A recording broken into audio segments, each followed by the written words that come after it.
Selasa 9 Juni 2020.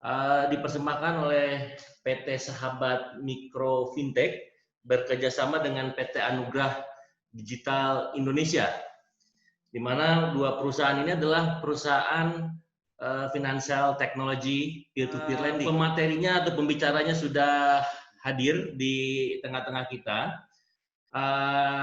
Yang pertama dari PT Anugrah Digital Indonesia atau Solusiku, Bapak Lutfi Batung, juga Bapak Asep Darmawan dari PT Sahabat Mikro Fintech. Kedua beliau ini adalah CEO di perusahaan. Halo teman-teman semua, apa kabarnya? Horas Medan. Saya harap teman-teman semua kabarnya baik-baik saja hari ini. Hari ini kita akan melakukan sosialisasi.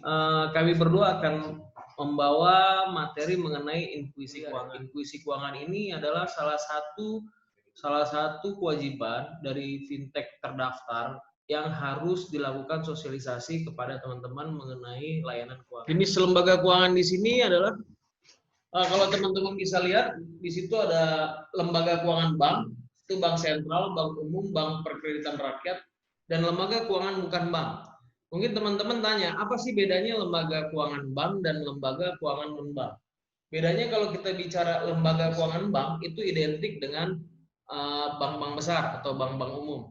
Lembaga keuangan bukan bank ini pertama kayak ada koperasi simpan pinjam, terus ada pegadaian, lalu ada multi finance, lalu ada fintech, financial technology, lalu ada asuransi dan lain-lain. Terus kenapa sih rata-rata milenial itu perlu produk intuisi keuangan? Sebagai milenial, teman-teman di sini kan sangat boleh dibilang pengeluarannya itu jarang. Beda sekali dengan umur-umur yang 30 tahun, 40 tahun yang pengeluarannya boleh dibilang sangat banyak. Oleh sebab itu kita mengedukasi ke teman-teman sekarang untuk melakukan namanya tabungan atau investasi, tapi lebih ke arah menjadi namanya kalau di fintech itu adalah apa Pak Asep namanya jadi lender. Pak, untuk produk keuangan yang baik selain jadi lender fintech jadi apa lagi? Misal asuransi pendidikan. Terus selain untuk keuangan lagi apa? Deposito. Terus berikutnya apa lagi? Berikutnya boleh kita bilang itu adalah investasi. Ke slide kedua itu mengenai produk keuangan untuk milenial, asuransi proteksi diri. Mereka melindungi diri dari apa?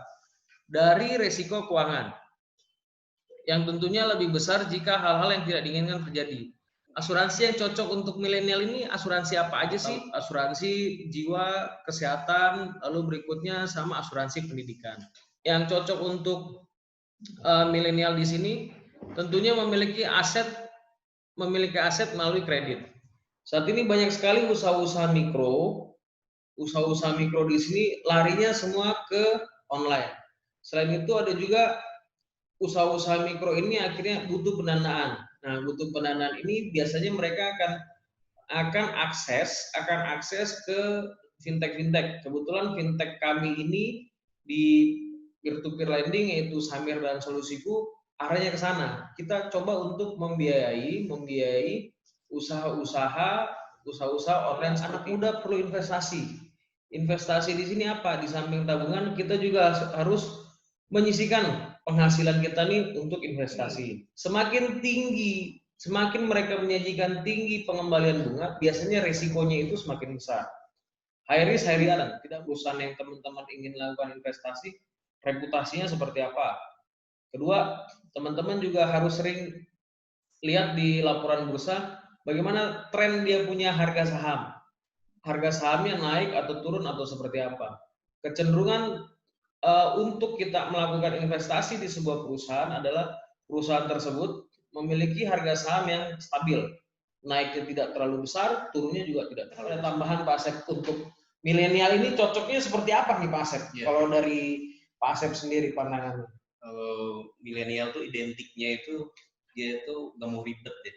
Betul. Ya, pengen yang simple, gak mau ribet, dan yang paling penting tuh teknologi harus modern. Tentunya juga bunganya harus besar dong Pak. Pastinya, ya. Selain itu juga kehadiran fintech ini untuk kaum milenial itu sangat menunjang sekali. Karena kemudahan akses yang diberikan oleh perusahaan-perusahaan finansial teknologi itu sangat menunjang dalam mensupport kebutuhan kaum milenial. Bisa dibayangkan, hari ini kita untuk investasi nggak usah datang ke kantor, cukup dengan googling, login, bisa memulai investasi. Begitupun dengan memenuhi kebutuhan untuk para calon-calon penerima pinjamannya ya. Untuk memenuhi kebutuhan itu, dengan kekuatan fintech ini diharapkan inklusi keuangan itu bisa meningkat. Kenapa bisa meningkat? Karena mampu menjangkau ke daerah-daerah sampai pelosok-pelosok. Oke, teman-teman, sesi penjelasan materi secara singkat tapi memang informatif untuk kita semua. Bagi teman-teman di generasi milenial lebih paham apa sih produk-produk inklusi keuangan yang cocok untuk di kalangan milenial. Oke. Nah, akan bertanya, saya persilahkan untuk mengangkat tangan. Nama saya Adi Putra Sinaga dari Universitas Metodis Indonesia. Ya. Ataukah ada investasi yang lain selain reksadana? Ya, pertanyaan dari Adi Putra Sinaga ya, bagus sekali. Dan apakah ada investasi yang lebih besar selain reksadana? Ya tentunya pasti ada.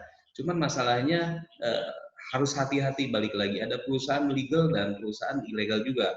Nah, untuk di investasi ini apalagi sangat yang jadi viral sekarang tuh banyak sekali investasi yang katakanlah ya mohon maaf bodong begitu, karena memang di awal menawarkan suku bunga nah, kalau kita korelasikan dengan konsep fintech peer-to-peer lending dalam hal ini, yaitu mempertemukan antara pemberi pinjaman dengan penerima pinjaman, sebenarnya bisa berlaku juga pola investasi itu berlaku sebagai lender di dalam hal peer-to-peer lending ini. Dan kita juga punya suku bunga, tingkat suku bunga itu cukup variatif, tergantung dari pemberian platform ataupun lender tersebut, dan lender bisa memilih sesuai dengan kriteria masing-masing dari borrowernya. Teman-teman, sudah nggak kerasa ya, kurang lebih sudah 1 jam webinar ini berlangsung. Terima kasih atas ingatkan lagi, hari Kamis kita ketemu lagi, kalau yang mau join lagi ya. Topiknya beda lagi kan Pak? Topiknya pasti beda lagi, topiknya beda lagi, kita akan dapat ilmu baru lagi. Untuk saat ini saya Isa pamit undur diri. Terima kasih Pak Asep dari Pak Lutfi, Pak Asep, Pak Asep dari Samir, Pak Lutfi dari Solusiku. Mohon pamit, kita bertemu lagi di lain kesempatan di hari Kamis teman-teman ya. Terima kasih atas keikutsertaannya, terima kasih dan selamat sore semuanya. Horas Medan, horas.